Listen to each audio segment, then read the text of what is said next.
Assalamualaikum warahmatullahi wabarakatuh. Selamat pagi anak-anak. Bagaimana kabarnya hari ini?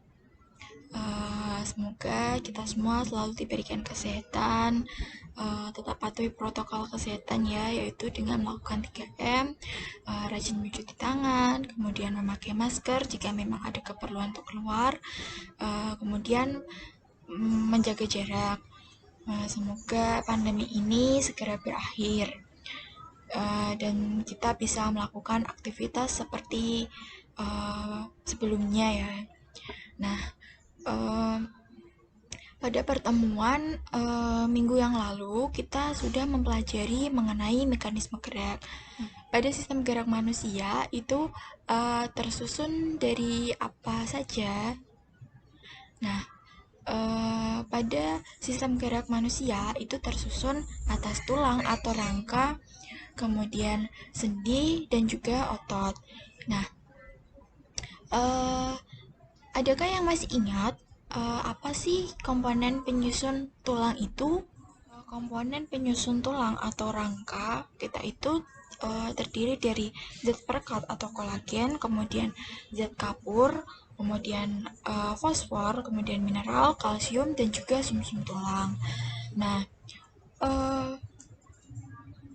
apakah kalian masih ingat uh, komponen penyusun tulang kompak itu? Kemudian mengapa kalian itu dapat melakukan berbagai macam gerakan? Padahal tulang yang termasuk salah satu sistem gerak manusia ini sangat keras dan tidak dapat dibengkokkan. Nah, kemudian kalian semua pasti pernah melakukan olahraga ya. Nah, saat kalian melakukan olahraga, apakah kalian merasakan sendi tulang kalian itu bergerak? Pastinya kalian merasakan sendi tulang kalian itu bergerak. Nah, untuk itu pastinya kalian tuh kepo ya, kenapa sendi tulang kalian itu kok bisa sih bergerak? Nah, jadi pada pertemuan kali ini kita akan mempelajari mengenai persendian dan otot. Nah, apa sih sebelumnya apa sih persendian itu? Nah, jadi persendian itu merupakan hubungan antar tulang yang satu dengan tulang yang lainnya. Nah, sendi berdasarkan sifat gerakannya itu tuh dibagi menjadi tiga. Itu sendi sinartrosis, kemudian amfiartrosis, dan diartrosis. Nah, pada persendian sinartrosis atau biasa disebut dengan sendi mati. Nah, mengapa sih sendi sinartrosis itu disebut dengan sendi mati? Nah, jadi pada persendian sinartrosis itu merupakan hubungan antara kedua ujung tulang yang direkatkan oleh suatu jaringan ikat yang kemudian akan mengalami osifikasi sehingga tidak memungkinkan adanya gerakan. Nah, oleh karena itu pada persendian sinartrosis ini disebut dengan sendi mati. Nah, pada persendian sinartrosis ini dibedakan menjadi dua tipe, yaitu suture dan sinkondrosis. Nah, suture merupakan hubungan antar tulang yang dihubungkan oleh jaringan ikat serabut padat. Contoh dari suture ini yaitu hubungan antar tulang tengkorak. Nah, kemudian tipe yang kedua yaitu sinkondrosis. Sinkondrosis merupakan hubungan antar tulang yang dihubungkan oleh kartilago hyaline. Nah, contoh dari sinkondrosis ini yaitu hubungan antar tulang rusuk dan tulang dada.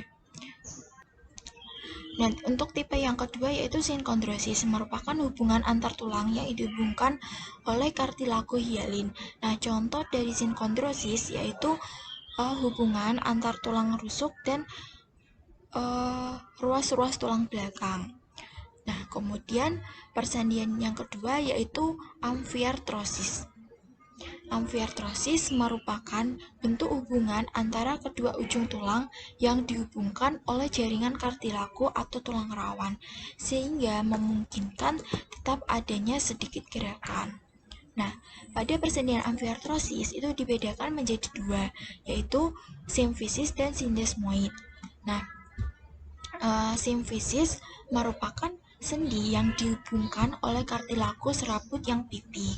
Nah, contoh dari simfisis yaitu sendi antara tulang rusuk dengan tulang belakang yang menyebabkan kita itu bisa bernafas. Nah, sehingga terjadi gerakan inspirasi dan ekspirasi. Nah, kemudian tipe yang kedua yaitu sindesmoid. Sindesmoid merupakan sendi yang dihubungkan oleh jaringan ikat serabut dan ligamen. Contoh dari sindesmoid ini yaitu sendi antara tulang betis dan juga tulang kering. Nah, kemudian yang ketiga yaitu sendi diartrosis.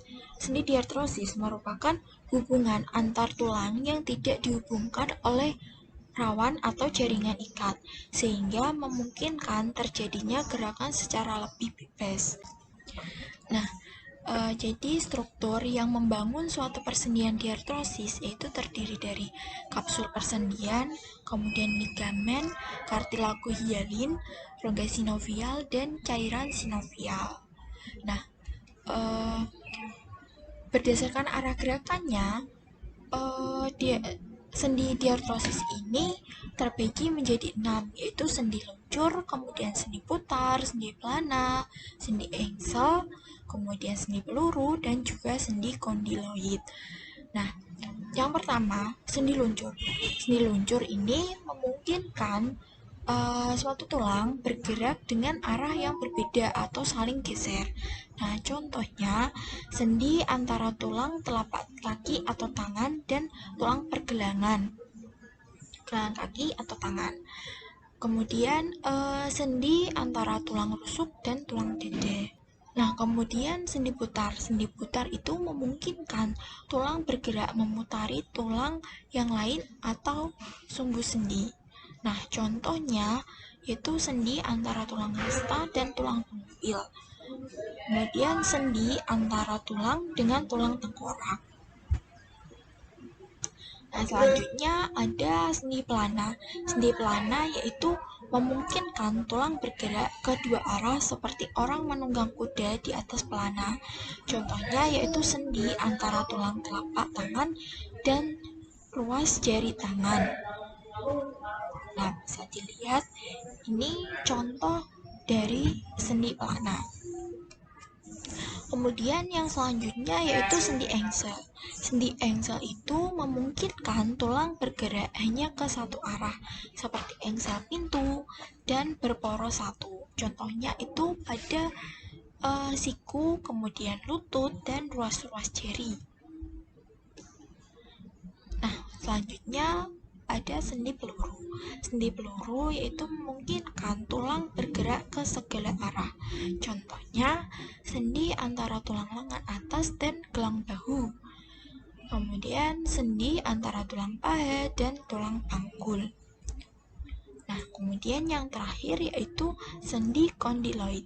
Sendi kondiloid atau disebut dengan sendi elipsoid memiliki bentuk seperti peluru, tetapi tidak memungkinkan banyak gerakan. Pada sendi kondiloid ini memungkinkan gerakan berporos dua dengan gerakan ke kiri dan ke kanan, ke depan dan ke belakang. Nah, contohnya sendi antara dasar tengkorak. Karena kegiatan pembelajaran kita hari ini sudah selesai, kita cukupkan sampai di sini. Kita sambung pada pertemuan selanjutnya. Untuk presensi, Ibu share pada Google Classroom. Untuk presensi melalui Google Form ya. Tetap semangat, jaga kesehatan. Jangan lupa belajar. Cukup sekian. Wassalamualaikum warahmatullahi wabarakatuh.